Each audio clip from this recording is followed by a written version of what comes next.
pode não ser de qualidade. Ela pode achar muito bom na hora que ela está sob efeito, mas depois, quando ela for ler, aquilo já não tem uma qualidade tão boa.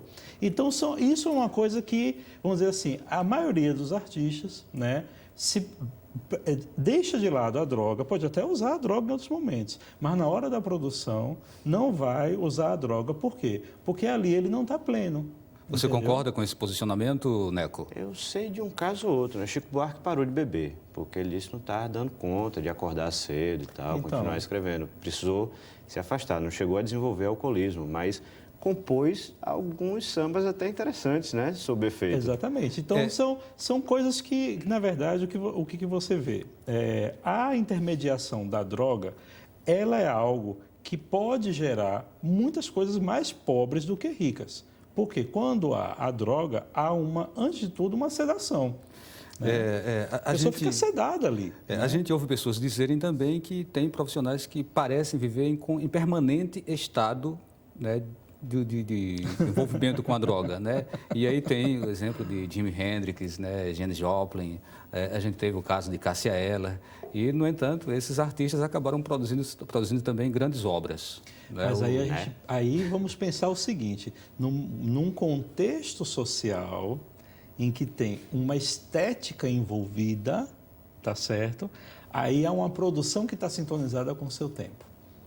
Aí, nesse momento, você vê uma produção lisérgica, uma produção que tem um diálogo, uma consistência com aquele período, aí você vê uma consistência. Se você for reproduzir hoje, em 2011, o mesmo evento, ele não vai chegar no mesmo resultado. Eu, particularmente, acho que as pessoas citadas já eram geniais com o uso ou não. Exatamente, eu concordo totalmente com ele. A pessoa, ela tem elementos e a droga, na verdade, é uma coisa muito secundária. Foi apenas uma pergunta, viu, gente? Aqui no meu papel nem posso Eu acho também que ele não pode ser proibido de fumar. E eu sou médico, viu? Não sou dessa área. Certo, nós temos aqui uma pergunta do Ezequiel de Afogados. Aquela outra foi de Gilberto de Boa Viagem. Certo.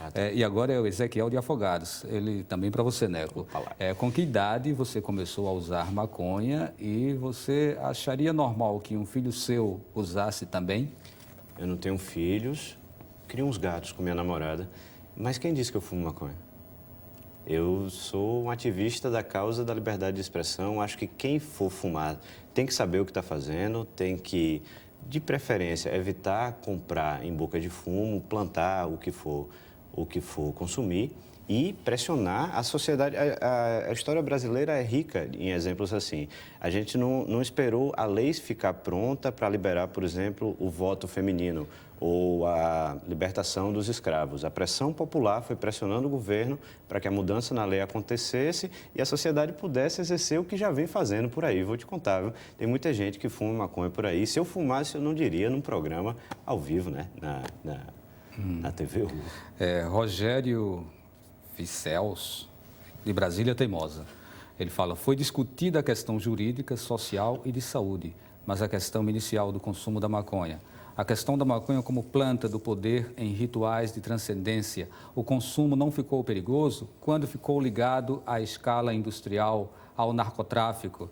Ele gostaria que a gente falasse sobre todos esses pontos aqui. É uma boa então, pergunta. podemos fazer a rodada começando por você, Neco. Obrigado.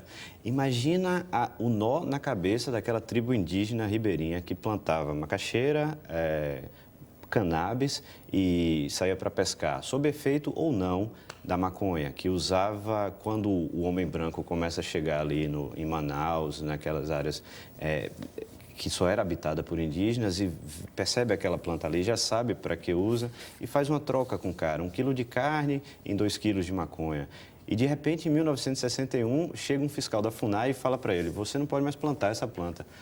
O cara tem que parar de plantar uma planta, ele não entende isso. Tem um documentário sensacional sobre esse tema, que é o Dirijo, que foi feito por... Esse negócio da Vídeo nas Aldeias, dirigido pelo Raoni, montado por Grilo, que é sensacional. É um nó na cabeça do indígena que conviveu. O avô plantava, usava, o pai plantava, usava, ele plantava, usava, até que teve que ser proibido. E a diversão do cara passou a ficar ligada ao consumo de álcool, à cachaça. E aí, como é que você vai dizer que é proibido plantar uma planta para uma população que se sente parte daquele meio, que é a terra, que é a planta. Como é que fica, doutor? Aí é uma violência antropológica, né? Aí eu vou trazer uma cultura que está invadindo a outra, né? E aí essa violência deve ter acontecido em vários níveis, né? Não só em relação ao cultivo da maconha, mas também em relação aos costumes, em relação à relação monetária, em relação a até doenças. Isso daí, essa invasão, ela é assim, atroz, né? Agora, uma coisa interessante é que esse consumo ritualístico, né? Ele pode ter acontecido em vários períodos, mas existiu o consumo da maconha, né, nas capitais, né, durante o século XX, por boa parte do século XX, né? Então, na década de 20, na década de 30, existia o consumo da maconha, como da cocaína, né? Quando se fala a cocaína, ela era uma substância que era legalizada, né? Ela era uma medicação, né? Era uma medicação, um anestésico, e era um anestésico, é um anestésico excelente, de uso, vamos dizer assim, se pudesse ser usado, ele seria o anestésico número 1, mas ele tem um potencial de complicações e dependências alto que ele teve que ser abandonado. Então, é aí onde tem toda uma medição em relação. Não, essa substância, ela tem um potencial medicinal elevado, né? Ele seria perfeito, por exemplo, para fazer uma cirurgia oftalmológica, a cocaína. Porém, o risco dele em relação ao uso é tão alto que ele não pode ser usado. Então, ele é prescrito. Por exemplo, as anfetaminas agora no Brasil, que são medicações usadas para redução de peso, para redução do apetite. Elas têm um potencial excelente para redução de apetite, mas elas têm um risco tão alto em relação à dependência que a Anvisa está proibindo, e há todo um embate agora, uma discussão de endocrinologistas, da sociedade da vigilância sanitária em relação à proibição. A mesma coisa em relação a qualquer substância. Opiáceos que fazem morfina necessárias para cirurgia. Exatamente. Então, tudo isso são objetos de discussão, porque nenhuma substância é inócua. E isso se aplica à maconha também. Se ela pode ser medicinal, e é claro que tem, sim, aplicações medicinais da maconha. Mas vamos pesar quais são os benefícios que existem e quais são os riscos que estão aí. Então, pesando isso, é que vai ver como na sociedade isso vai poder trazer benefícios ou não.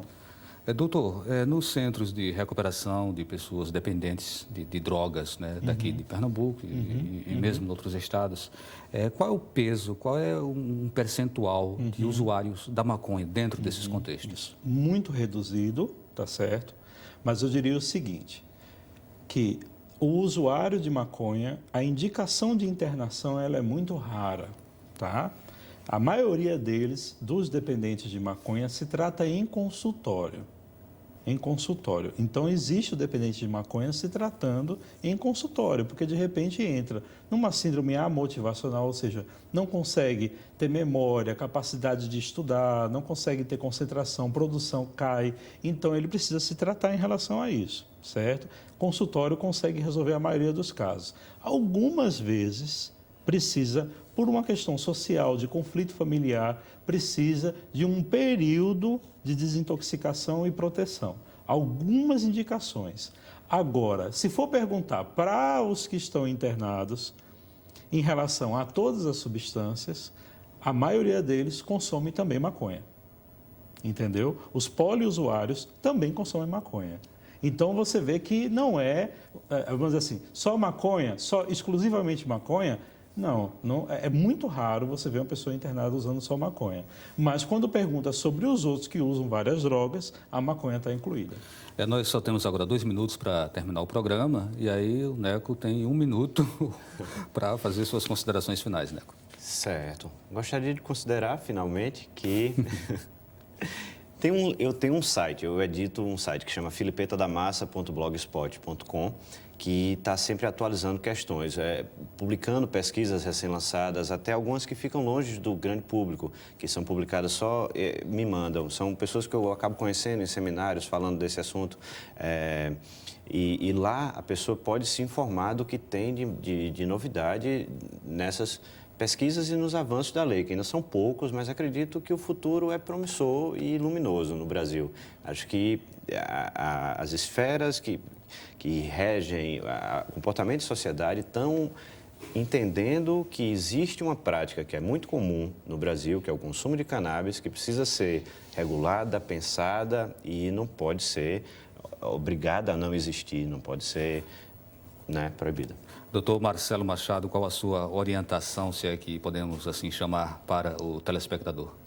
Eu diria que a questão das drogas, ela sempre vai ser polêmica, ela nunca está sempre com verdades fechadas. Esse debate sempre é rico, né? As opiniões, elas devem ser discutidas, né, nos ambientes e que para as famílias, para as pessoas que têm alguém que está em sofrimento com drogas, Nas né? escolas também? Nas escolas, né? Tudo isso, as pessoas devem ter a ideia de que quem está nas drogas, quem está, né, com problemas de dependência química, que existe solução, existe um meio das pessoas saírem dessa situação, tá? E que a discussão, o debate sempre é enriquecedor. Agradecemos então a sua presença, doutor Marcelo Machado, a sua presença, Neco Tabosa, e lembramos que o tema do Opinião Pernambuco de amanhã é Mercado da Música. Obrigado a você e boa noite.